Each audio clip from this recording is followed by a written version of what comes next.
Hey guys, welcome back to the General's Workshop. Today we're going to be harnessing our inner Viking and we're going to be building something as comfortable as it is sturdy. The Viking chair, or as some of you might call it, the Stargazing chair. It's been called the campsite or the Campfire chair. So grab your tools and let's get started.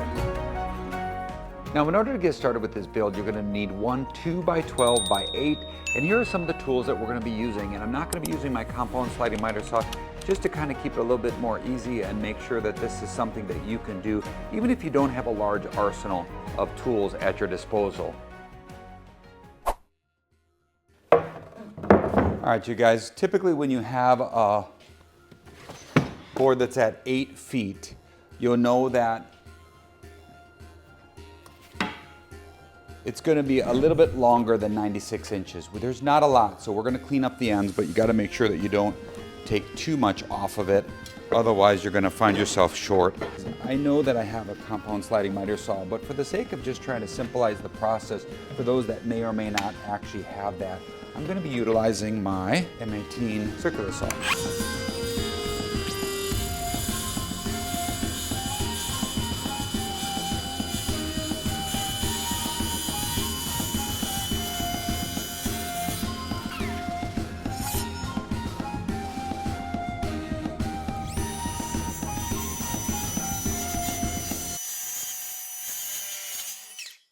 We're going to end up doing 48 inches. Make our line.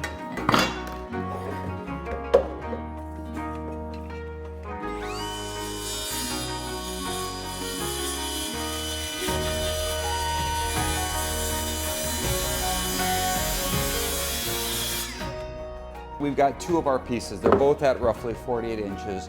And the honest truth is they could be right around there and you're going to be fine.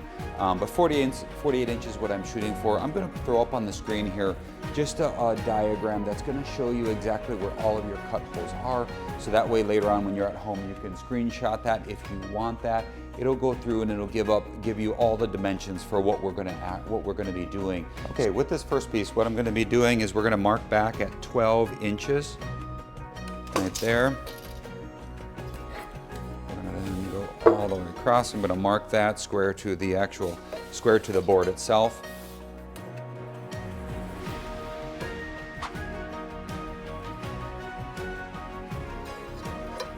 Just like that. Now there's a variety of ways to get the next portion as far as marking tools. I'm going to be using this little square. This is a delve square, again from woodpeckers, which I do absolutely love. I'm going to flip this around, which hopefully make it a little bit easier for you guys to see what I'm going to do. So on this, there's marking gauges that we can utilize, and we're going to be doing it at 2 inches. So I'm going to start at the line at roughly 2 inches, put it through.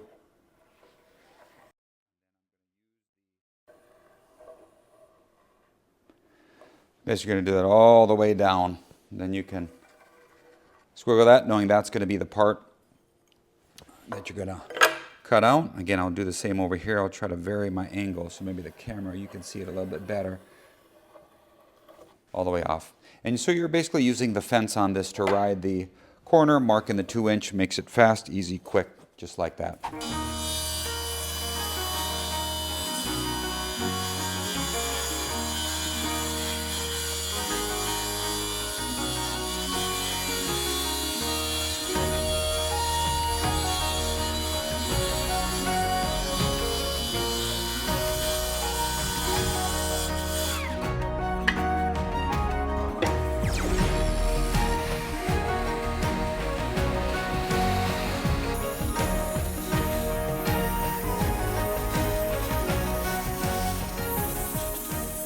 So at this point, we can get those ends cut off. So let's grab jigsaw.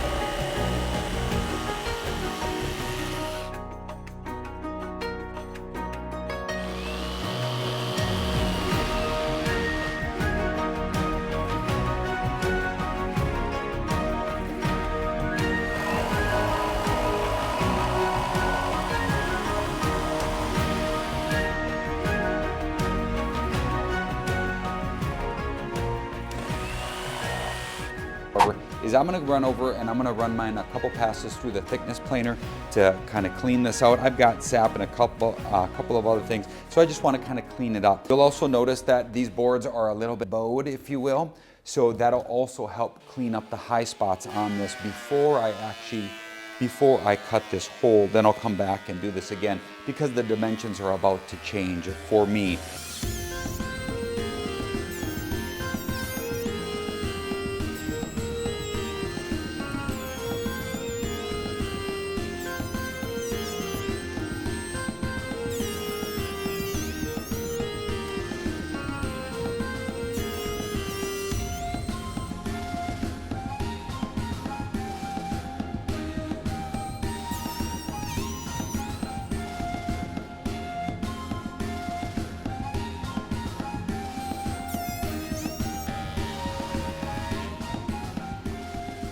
So with the next part, we're going to go ahead and mark that again, so that'll be at 12 inches.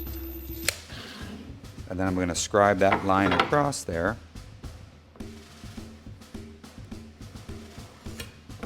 All right, so that's going to formulate.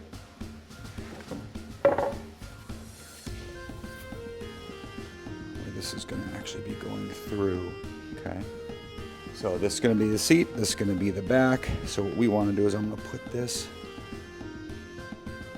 front edge right on that. I'm not going to go right up tight to the line because I want there to be a little bit of excess, if you will. I don't want too much slop, but at the same token, I do want it to be able to go in and out as far as easy, if you will. So I'm going to lay this pencil flat against the board. And then I'll work right like that, and then I'll do the same coming. It's going to give me a good line, and then I'm going to cut on the inside of that line. I'm going to mark my edges.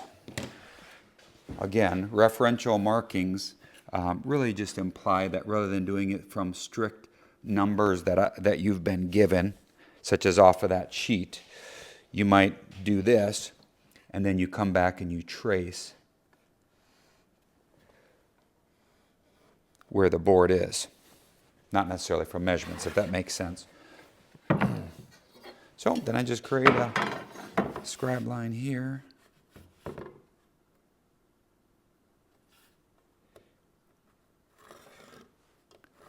There we go. So this is the part that has to come out. So the way that I'm going to do that is I'm going to drill through that and utilize my jigsaw to cut that out. So I'm going to bring this off the edge.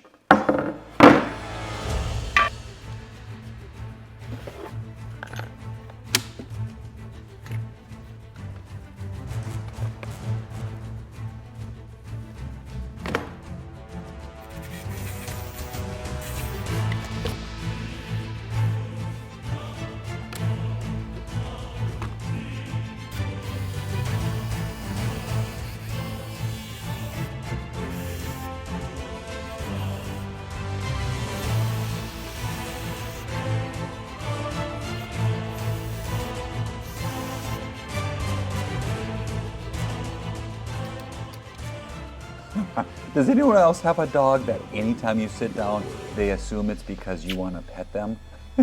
Introducing my Braun. Dogs got it rough, don't they, bud? With all these people scratching their head, all the above. Oh boy. Okay.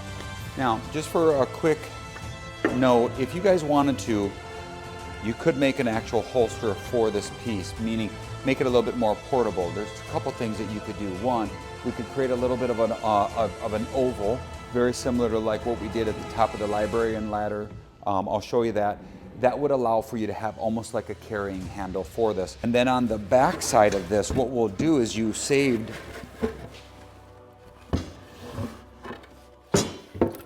on the back side, right? Get this lined up. You'll then take these pieces, which you didn't throw away, and those can go on the outside if you want. Now, they don't need to be this long.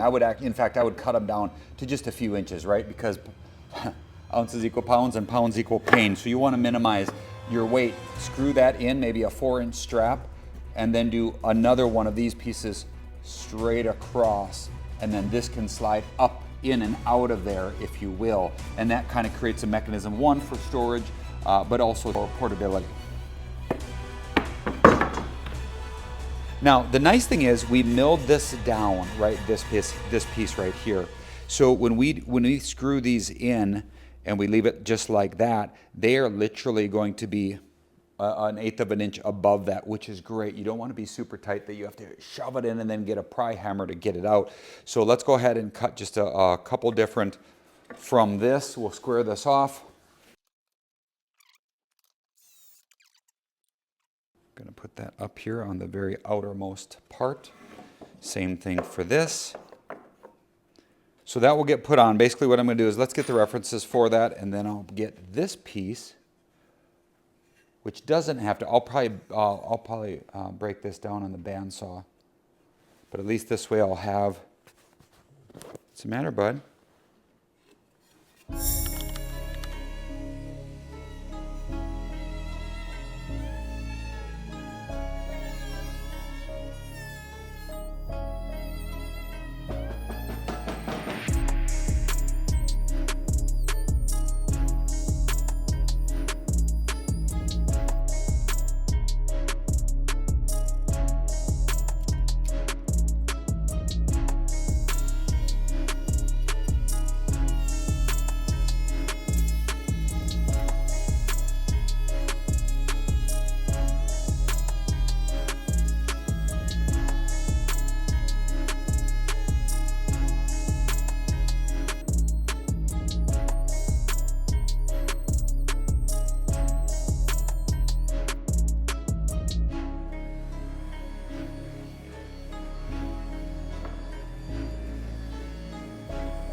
comes to a project like this is a super simple project that you could get your kids involved, that not only helps build something very functional, but honestly helps you kind of transition and teach them the way of woodworking. So check this out. This is my favorite part right here. Introducing my princess.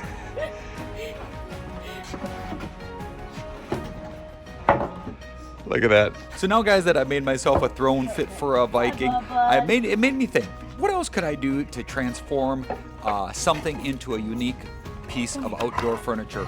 And you know what? I did something pretty wild last week with this old car tire. It turns out it's a rustic outdoor chair just from a simple tire. And it made me think that it's a perfect match for this Viking setup. So if that sounds like something you'd be interested in, click here and check it out.